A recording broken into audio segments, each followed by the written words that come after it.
3 ayat 1 hingga ayat 21.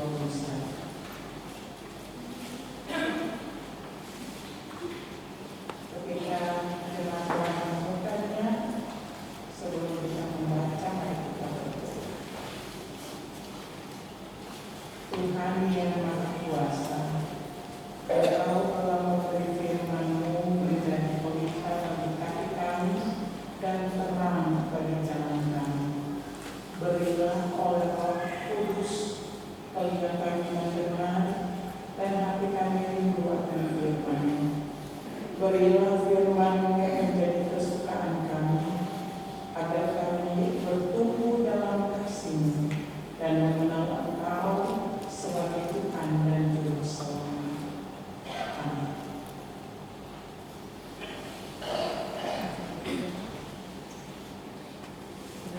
Perikop pembacaan kita berkata Samuel dipanggil. Samuel terpanggil. Samuel yang muda itu menjadi pelayan Tuhan di bawah pengawasan Eli. Pada masa itu firman Tuhan jalan penglihatan pun tidak sering. Pada suatu hari Eli yang matanya mulai kabur dan tidak dapat melihat dengan baik, sedang berbaring di tempat tidurnya. Lampu rumah Allah belum lagi padam. Samuel telah tidur di dalam bait suci Tuhan, tempat taut Allah. Lalu Tuhan memanggil Samuel, Samuel, dan ia menjawab, "Ya Bapa." Lalu berlarilah ia kepada Eli, serta katanya, "Ya Bapa, bukankah Bapa memanggil aku?" Tetapi Eli berkata, "Aku tidak memanggil, tidurlah kembali." Lalu pergilah ia tidur. Dan Tuhan memanggil Samuel sekali lagi. Samuel pun terbangun, lalu pergi mendapatkan Eli serta berkata, "Ya Bapa, bukankah Bapa memanggil aku?" Tetapi Eli berkata, "Aku tidak memanggil anakku. Tidurlah kembali." Samuel belum mengenal Tuhan. Firman Tuhan belum pernah dinyatakan kepadanya. Dan Tuhan memanggil Samuel sekali lagi untuk ketiga kalinya.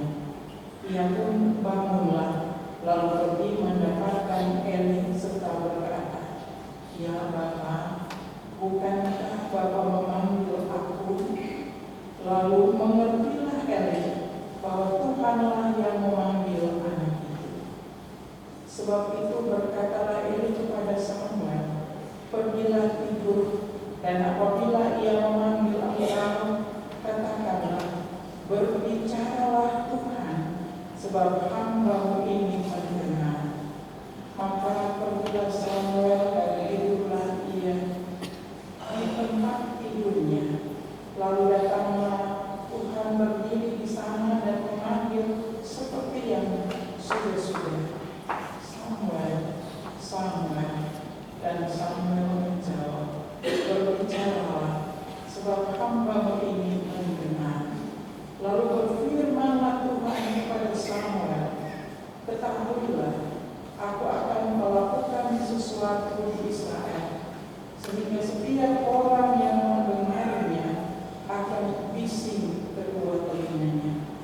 Pada waktu itu aku akan mengatakan kepada Eli segala yang telah kufirmankan tentang keluarganya, dan dari mula sampai akhir, sebab telah kuberitahukan kepadanya bahwa aku akan menghukum keluarganya untuk selamanya karena dosa yang telah diketahuinya, yakni bahwa anak-anaknya telah menghujat Allah, tetapi ia tidak memarahi mereka. Sebab itu aku telah bersumpah kepada keluarga Eli bahwa dosa keluarga Eli akan dihapuskan dengan korban sembelihan atau dengan korban sajian untuk selamanya.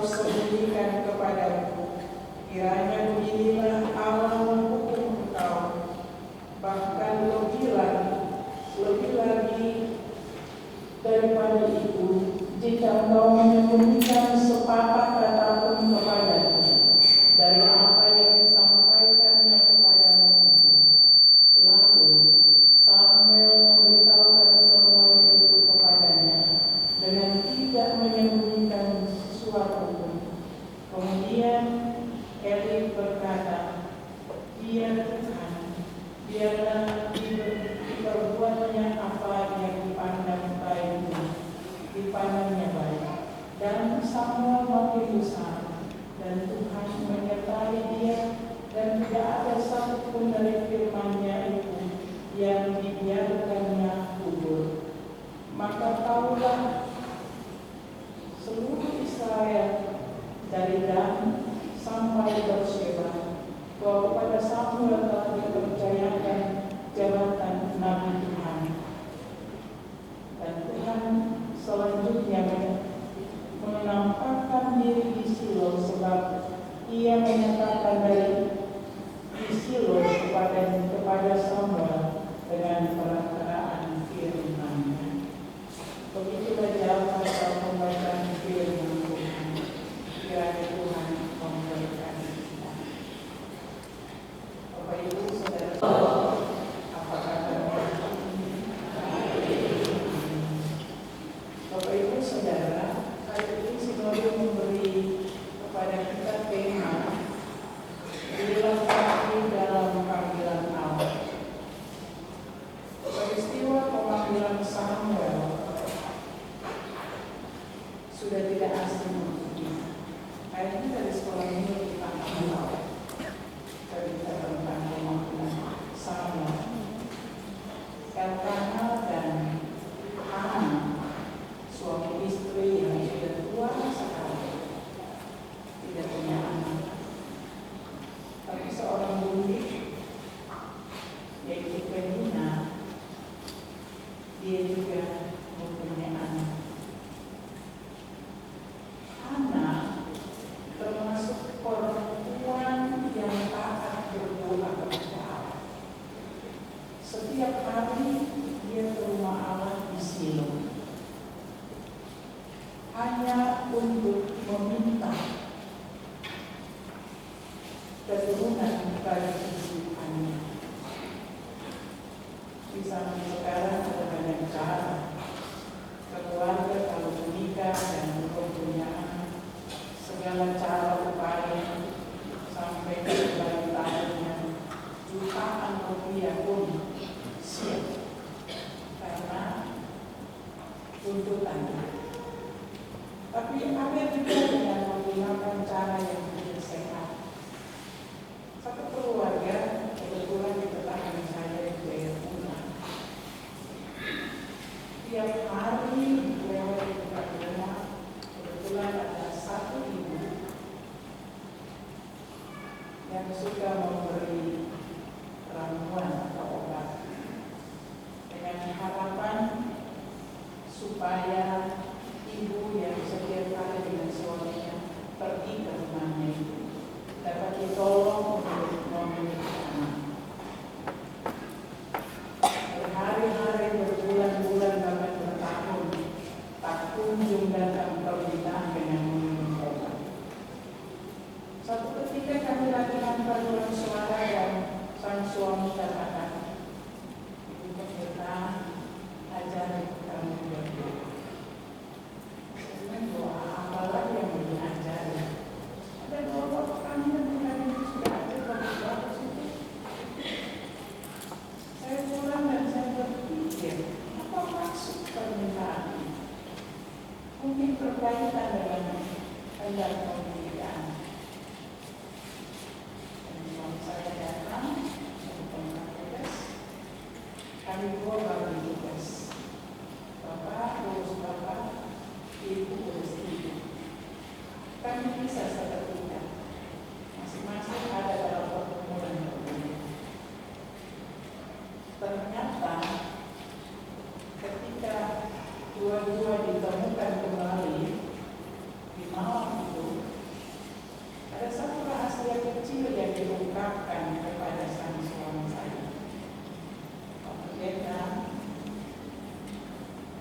sampai bulan ini saya punya istri sudah tidak lagi mengandung, saya cerai. Kata itu tidak pernah didengar oleh istrinya. Kemudian ternyata mereka ada pergi berburu di satu kampung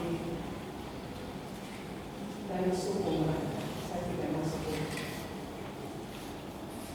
Mereka pulang berburu dengan harapan besar membawa satu kotak yang berisi batu-batuan, tetapi juga biji-bijian.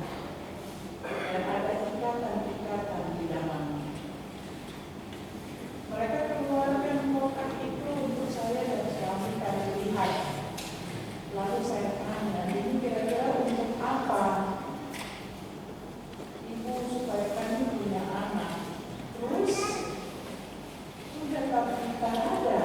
Oh ya, siap untuk dibuang. Mereka pikir berat karena ini orang tua, nenek moyang kasih. Ibu nanti kami dihukum. Mau pegang itu kah atau mau berdoa dengan ini pilihan. Akhirnya baru saja suatu listrik tidak dulu di kamar berembuk dulu. Setelah itu mereka semua bapak PKT dengan ibu kami siap untuk buang. Betul. Kami berdoa dengan kotak itu. Setelah itu kami bakar semua. Dan saya minta air satu ekor. Kami berdoa dengan air dalam teko itu. Lalu kami pesan. Ingat di teko ini hanya nama Tuhan yang disebut. Tidak ada siapa-siapa. Dan akhirnya 4 bulan kemudian istrinya ada pergi tugas di Wamena, bermimpi burung merpati hidup di atas pohon. Dan mulailah dia mengandung sampai memiliki 4 anak dan dia lulus sudah berbagi. Karena Tuhan kasih burung besar. Jadi Tuhan bilang minta. Ya bro, ini. Nah, apapun demikian adanya, dia meminta kepada Tuhan. Dan Imam Eli itu adalah mentor baginya juga, pendamping baginya juga, untuk terus membawa dia di dalam doa. Terus menerus dia meminta kepada Tuhan, dan akhirnya dia berjanji pada Tuhan.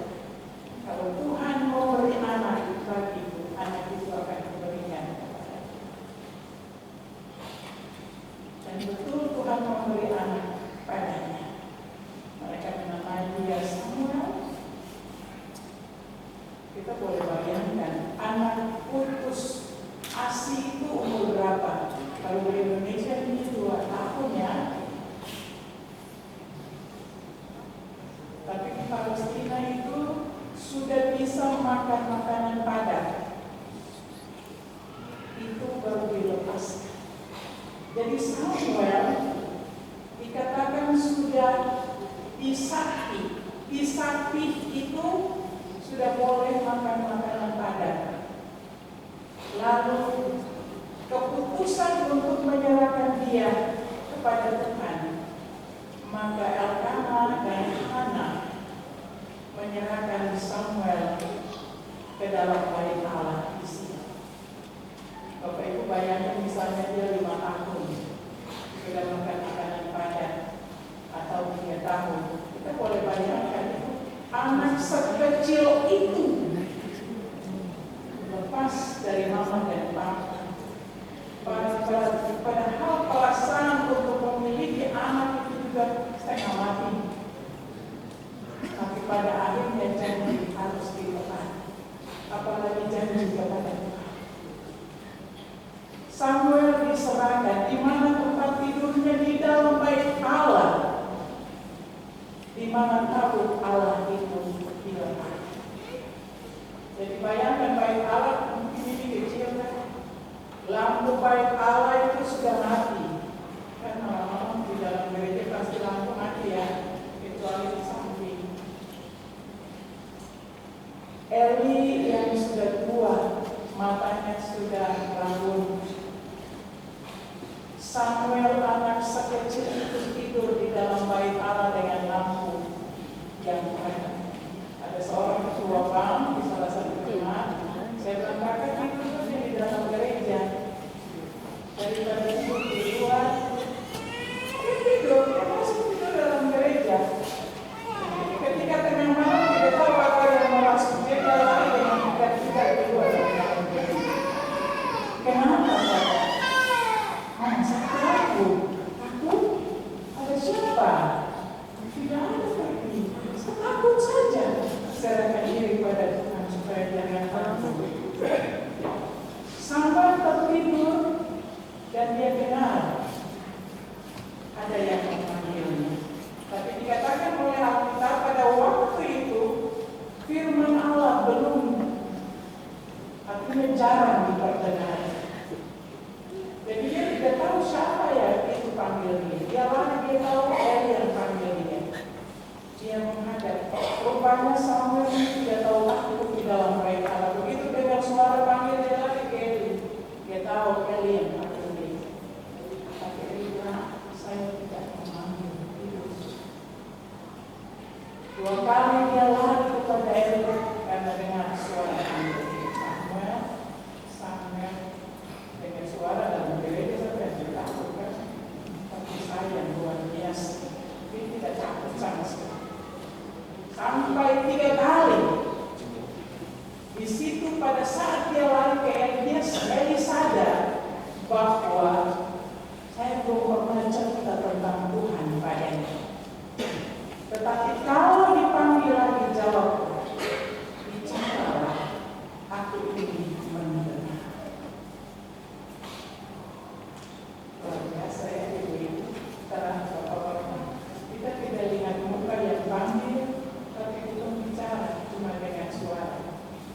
Pasti ada yang lain mestinya gereja seperti komunitas. Tapi dia tetap katakan seperti yang mentornya bicara pagi. Katakanlah, aku ini mendengar. Ibu bapak saudara, ayat 11 sampai ayat 14 itu, bagaimana Tuhan beberkan segala kebenaran padanya, termasuk di dalamnya dosa daripada keluarga Eli itu sendiri. Hofni dan Pinehas, 2 anak dari Eli, yang betul-betul menghujat nama Allah dengan cara ada persembahan yang sudah disiapkan, yaitu olahan domba yang mereka berdua menggunakan garpu bermata 3 ini seperti ikan-ikan di laut. Mereka celupkan garpu bermata 3, sementara masakan untuk persembahan kepada Allah itu, Bapak bisa lihat di pasal 2. Itu sementara dimasak karena untuk dipersembahkan penghapusan dosa. Tapi mereka tusuk daging itu dan dikonsumsi. Dan itu Allah marah kepada keluarga karena Eli tahu persis apa yang dilakukan oleh anak-anaknya. Tapi Eli pada prinsipnya tidak mau teguh. Padahal kedua anak itu pun dipersiapkan untuk menjadi imam. Karena menghujat Allah itulah, maka Allah menyampaikan pesan kepada Samuel. Samuel ini saya mau kasih tahu tadi. Dia ragu-ragu dilakukan. Dia tidak berani mau sampaikan pesan Tuhan itu, karena ini menyangkut harga diri keturunan imam. Yang pada dasarnya imam itu seluruh kelakuan kehidupan dia dan keluarganya menunjang pekerjaannya.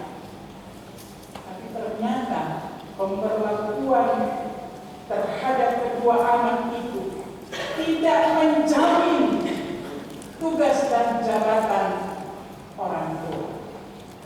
Saya tahu pasti bapak-bapak juga berpikir, mama juga berpikir tentang apa yang saya sampaikan. Kita berharap kita menjadi orang-orang hebat.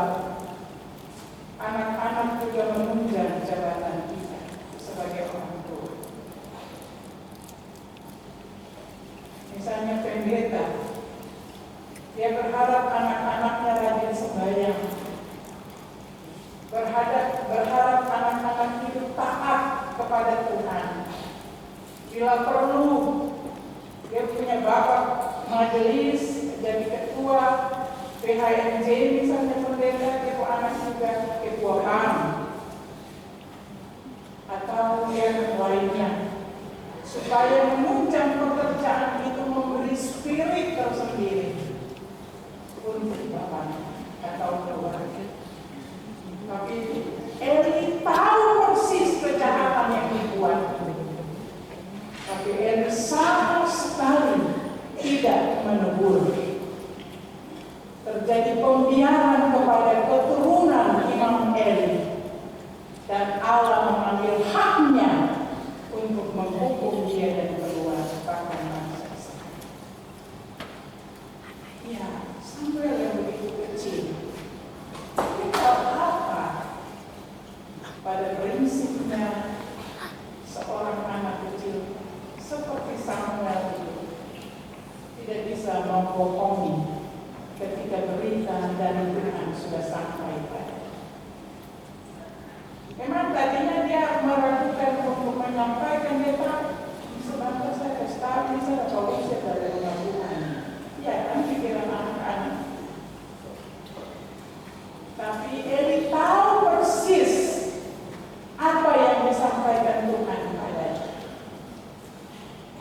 Eli mau Samuel jujur untuk Eli, yang pada akhirnya Samuel harus berkata pesan Tuhan yang kita dapati di ayat 11 sampai 14. Bagaimana ayat dibuka dan hukuman Tuhan diberitahukan bahwa Allah akan menghukum keturunan keluarga Eli. Ibu bapak, saudara-saudara, siapakah di antara kita yang terlalu sayang anak sampai kalau ada soal sembunyi-sembunyi? Kita terkadang ini jadi Superman dan Superwoman kan untuk anak. Kalau bikin salah sudah gampang, pembayar, beda, itu menyelesaikan masalah. Tidak ada penyelesaian masalah seperti itu. Tapi terjadi pembiaran di sini. Tidak usah sayang deh. Nasihat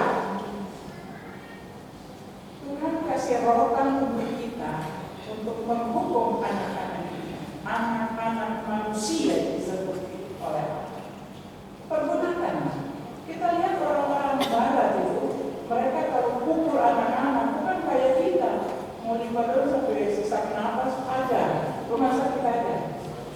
Tapi orang barat orang tidak, pukul di bagian bokong atau pantat mereka ke bagian betis. Setelah itu mereka memanggil, kenapa harus papa pukul? Kenapa harus mama pukul? Sejak kecil itu. Tapi kita tidak. Para papa nanti jadi apa-apa, bingung. Ini contoh Eli seorang tua yang melakukan pembiaran, padahal Eli tahu persis bahwa yang dilakukan oleh anak-anaknya adalah salah, menghujat nama Allah. Dan akhirnya teguran dari Tuhan lewat Samuel, jadi harus tunduk, sadar diri, ini hukuman sudah jatuh. Tidak ada yang lebih daripada ini, terima saja. Bapak Ibu, saudara-saudara, tema kita saat ini dilengkapi dalam panggilan Allah.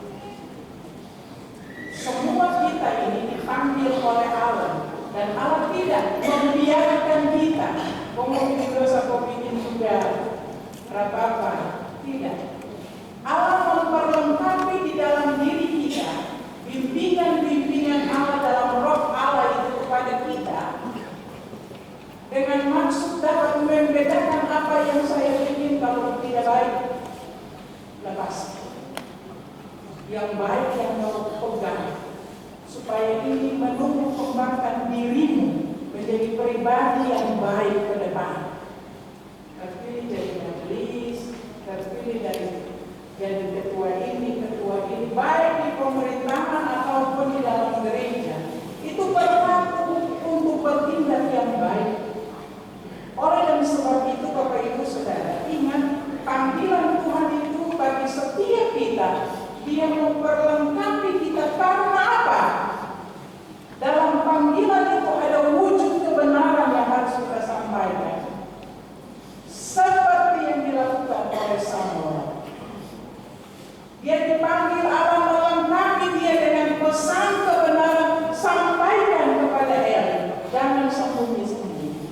Karena melalui segala kebenaran yang disampaikan, orang yang menerima penyampaian itu sadar diri supaya bertobat, supaya jalan ikut Tuhan punya mau, bukan ikut kehendak diri sendiri.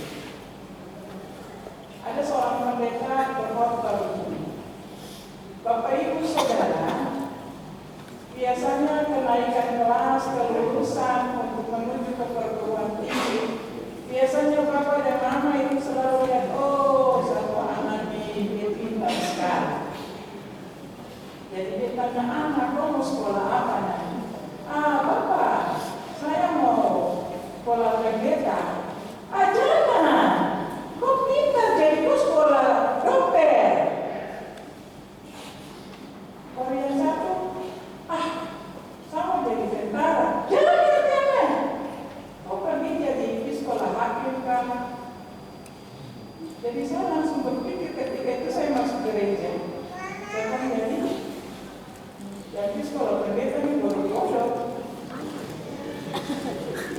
Padahal tidak tahu bahwa pendeta itu, istilah lain dari kata pendeta itu pandit. Pandit itu artinya orang pintar. Saya renungkan orang pintar, sementara yang pergi sekolah itu orang bodoh. Dia mau pintar apa? Karena dalam pendidikan kependetaan itu ada proses.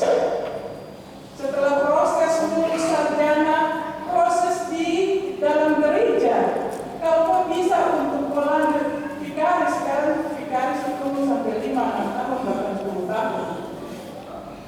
Apalagi sekarang tidak boleh naik timbang ke sana. Iya kan? Calon-calon vikaris. Nanti setelah itu ada penilaian dari ketua PHMJ, dari mentornya. Dia layak tidak dibekali di SPP, di sinode untuk jadi pendeta. Ada yang gugur, banyak protes datang. Kalau sudah vikaris, ada lagi penilaian dari mentor di klasis. Dia sudah layak untuk diteguhkan jadi pendeta. Teguhkan. Tapi kalau kira-kira mentor dia tidak layak, gugur lagi. Ini proses. Jadi itu mungkin saya bilang orang bodoh yang model apa, ini proses terus. Tapi saya belajar bahwa kebenaran itu harus disampaikan tuntas, tidak boleh putus. Makanya di dalam firman Tuhan tadi dikatakan kebenaran itu yang dia terima tidak boleh diputus. Jadi tetap A, B, B. Dan itu luar biasa. Sehingga pada ayat 15 sampai dengan ayat 18 bilang seperti ini. Samuel tidur sampai pagi, kemudian dibukanya pintu rumah Tuhan. Samuel segera memberitahukan penglihatan itu kepada Eli. Tetapi Eli memanggil Samuel, katanya, Samuel, anakku, jawab Samuel. Ya Bapa, kata Eli.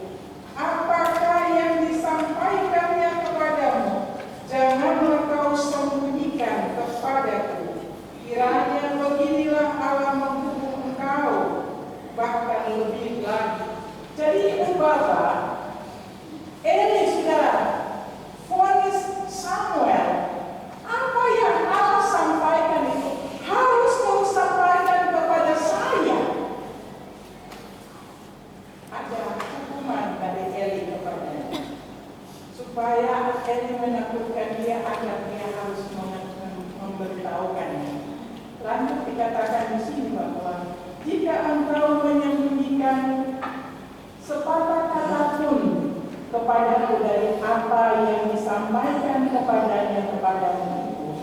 Lalu Samuel memberitahukan semuanya itu kepadanya dengan tidak menyembunyikan sesuatu pun.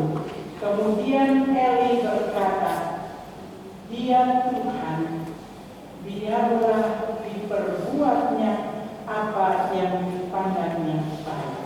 Dan Samuel makin besar dan Tuhan menyertai dia, dan tidak ada satu pun dari firman-Nya itu yang dibiarkannya gugur. Ketaatan daripada Samuel, dengar-dengaran daripada Samuel, kerajinan dan kesetiaan daripada Samuel memberi kepadanya jabatan baru, yaitu imam. Dan itu tersiar di Silo. Orang yang taat setia pada panggilan Tuhan, Tuhan melengkapi dirinya. Karena Tuhan tidak mau mempermalukan orang tersebut. Kadang-kadang kalau pemilihan majelis itu nanti tanya bagaimana ibu bapak siapkan? Siap tapi kata bisa berdoa. Bikin surat pengunduran diri. Di sini tidak ada yang mengundurkan diri dari calon puji Tuhan, kalau tidak ada. Jangan takut karena Tuhan tidak mau kebenarannya dimanipulasi oleh orang yang dipanggil.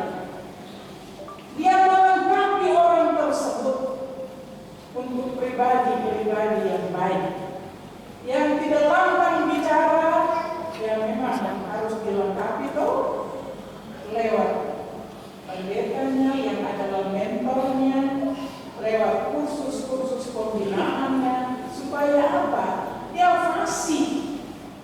Itu jenis kelengkapan yang Tuhan buat. Karena Tuhan tidak mau umat yang dipanggil dipermalukan. Dia tidak mau. Ini harga diri Tuhan di dalam diri kita. Buat apa Tuhan mempermalukan kita? Kadang satu kali saya belajar naik kita boleh jadwal ada lagi sana. Karena ada kesukaan darinya sudah melalui tahap di mana Tuhan melengkapi kita. Jadi jangan pernah ragu kalau dipanggil. Samuel menyadari diri bahwa dia memang belum kenal Tuhan waktu itu. Bahkan Eli pun belum pernah memberitahukan pada dia tentang Tuhan itu. Sampai pada Tuhan panggil dia di situ, Eli sadar bahwa memang firman Tuhan belum pernah disampaikan pada. Tapi waktu Tuhan, proses Tuhan dalam hidup kita tepat pada waktunya. Jadi janganlah saya masih muda jadi saya belum dipakai. Di dalam gereja ini kita punya unsur-unsur. Unsur-unsur itu ada bagian supaya kita dilengkapi oleh Tuhan. Karena Tuhan tidak mau pembiaran terjadi pada kita. Jadi kalau sudah dilengkapi di dalam unsur-unsur, manfaat kelengkapan itu di dalam diri. Supaya jangan sampai pengumuman datang ibadah di si aku, saya nanti biasa-biasa. Mengabaikan cara Tuhan, proses Tuhan di dalam kehidupan kita.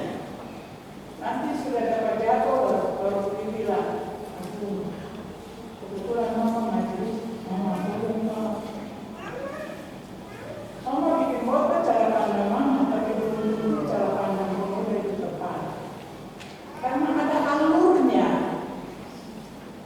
Saya khotbah di mimbar hari ini, kalau saya ke PAM, pasti saya harus sasaran ke PAM.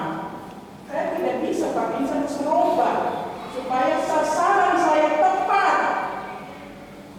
Karena dari sasaran membentangkan itu membuat kita yang mendengar belajar. Karena disinilah tempat untuk kita dilengkapi oleh Bapak Ibu, saudara-saudara yang diberkati oleh Tuhan Yesus Kristus. Jangan pernah takut kalau Tuhan panggil. Karena dalam panggilan itu ada dalam panggilan itu ada perintah. Yang sampai yang pemerintahan kayak dinas-dinas baru kan yang bilang di gereja pertoran yang kedua, justru yang ada di dalam gereja dilengkapi untuk menjadi berkat itu. Amin. Ini kita membawa kerajaan Allah dari gereja keluar supaya di tempat di mana kita menyaksikan kebesaran itu semua dimenangkan oleh Tuhan. Karena satu tujuan kita bahwa dunia ini bagi kita. Ini tugas kita. Jadi tinggal gereja pergi sini jangan saja membaik dan baik jalan. Maka Tuhan melihat, tapi Tuhan mengikuti semua jejak perjalanan. Sama dia masih kecil saja dipanggil, dilengkapi, dan Tuhan jadikan dia bagian yang terpenting dalam catatan seorang. Bapak Ibu, saudara-saudara, ingat Tuhan tidak pernah melupakan kita dalam panggilan. Jadi saya bilang kita belum dipanggil, semua kita sudah dipanggil. Karena kita dipanggil, kita ada di persekutuan ibadah seperti itu. Ketika kita sudah dilengkapi, kita keluar, kita jangan sembunyi-sembunyi berikan. Karena tidak ada satu firman pun yang digugurkan oleh kita. Jadi kita menjadi pemerintah dalam tugas panggilan kita, dan disitulah kelengkapan terjadi dari pihak Allah politik. Karena Allah itu maha kuasa, Dia tidak mau dipermalukan oleh siapa. Jadi hati-hati dalam memperkatakan kebenaran. Kalau kita baca di 1 Samuel pasalnya yang kelima, kita temukan di situ jangan sombong, jangan caci maki. Ada teguran di situ. Kalau Bapak Ibu lihat di pasal 1 Samuel pasal 5, ada luar biasa teguran Tuhan di sana untuk kita supaya kita tidak menjadi orang-orang yang sombong dan angkuh. Kalau tidak, Tuhan pasti akan menekan dan menekan. Beri dirimu dipakai oleh Tuhan, karena itulah yang Tuhan harapkan dari kita. Amin. Shalom. Sekali lagi shalom. Mari kita bertanggung untuk kemuliaan Tuhan.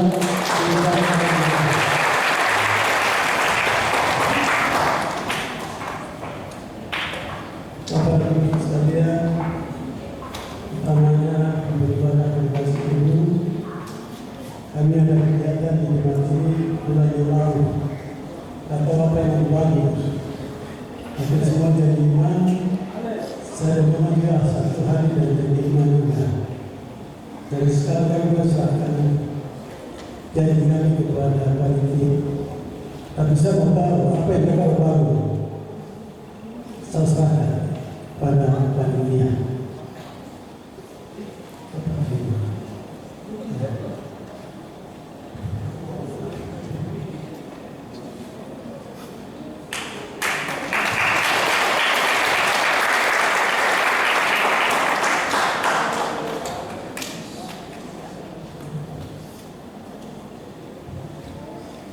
Terima kasih tepuk Tuhan Yesus. Tuhan ini ya berkat Tuhan datang melalui dan iman daripada Bapak yang keluarga Bapak Dr. Andes Ekonomi Lambert Ditmau dan Ibu tidak mau saya sebut nama, Ibu Petronella Kambuaya. Ya, puji Tuhan. Terima kasih Bapak, ini dan cuma Bapak mungkin kegiatan tanggal 2 Juni kegiatan Ibu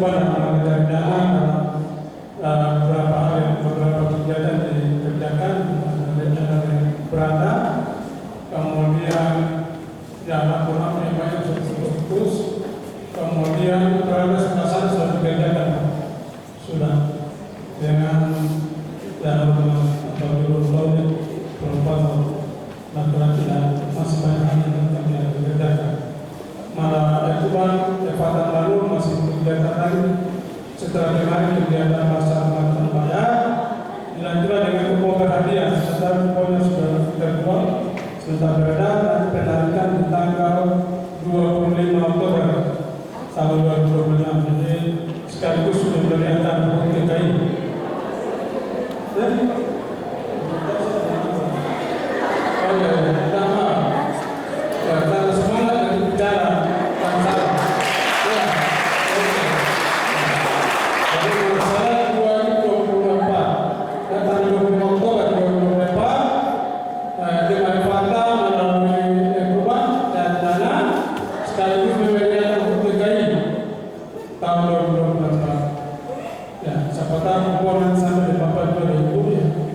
Ya. Kami selalu semangat untuk ya ada kupon 1 lembar 10.000. Hadiah ada. Ini hadiah lain jual tapi di sebelah kanan sana. Ya, ada kulkas dan sebagainya. Yang puji Tuhan, Ibu Pendeta, Permisi, ya Ibu Pendeta hari juga bisa mengetahui kegiatan Efata. Jadi ada kami kasih gelar Efata memang di tahun pemberdayaan. Jadi tahun pemberdayaan ini sudah direncanakan oleh kita semua dan seluruh gereja Papua. Pada kesempatan ini atas nama Majelis dan Jemaat Efata Manado menyampaikan banyak terima kasih kepada Bapak dan Ibu yang senantiasa selalu memperhatikan jemaat ini sejak berapa tahun, bukan baru hari ini. Ya. Sebelum Bapak jadi wali kota, Bapak selalu tempat ini memperhatikan jemaat ini dan sampai dengan 10 tahun masa bakti selama wali kota, ya bersama Ibu selalu memperhatikan kami. Jadi selama Bapak ada di sini tetap menjadi perhatian jemaat dan sebaliknya karena ini kami membalas saja karena kebaikan hati dari Bapak dan Ibu. Pada kesempatan ini kami tidak membalas apa-apa atas nama jemaat, kami hanya menyampaikan terima kasih. Tetapi doa dan jemaat ini selalu naik kepada Tuhan Bapak dan Ibu.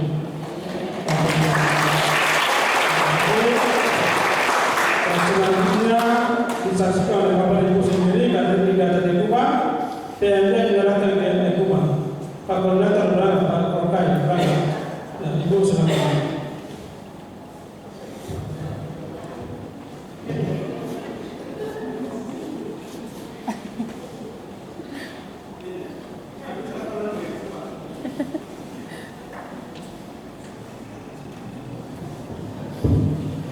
Ya, kepada Kuban, sekolah Kuban diharapkan banyak menggunakan ini yang baik, manfaatkan yang baik. Yang pertama menerima, mencatat dan ya bukan semua baik-baik. Jadi Bapak dan Ibu terima kasih. Kita akan sampaikan itu.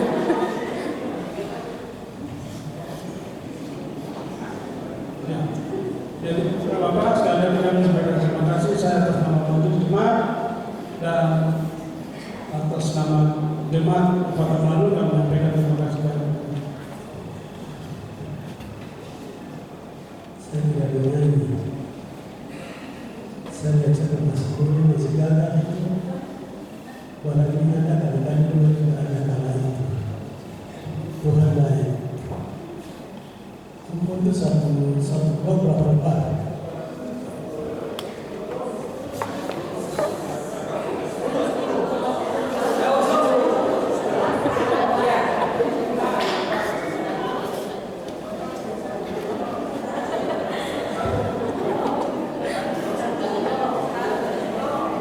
Saya ambil 100 blok.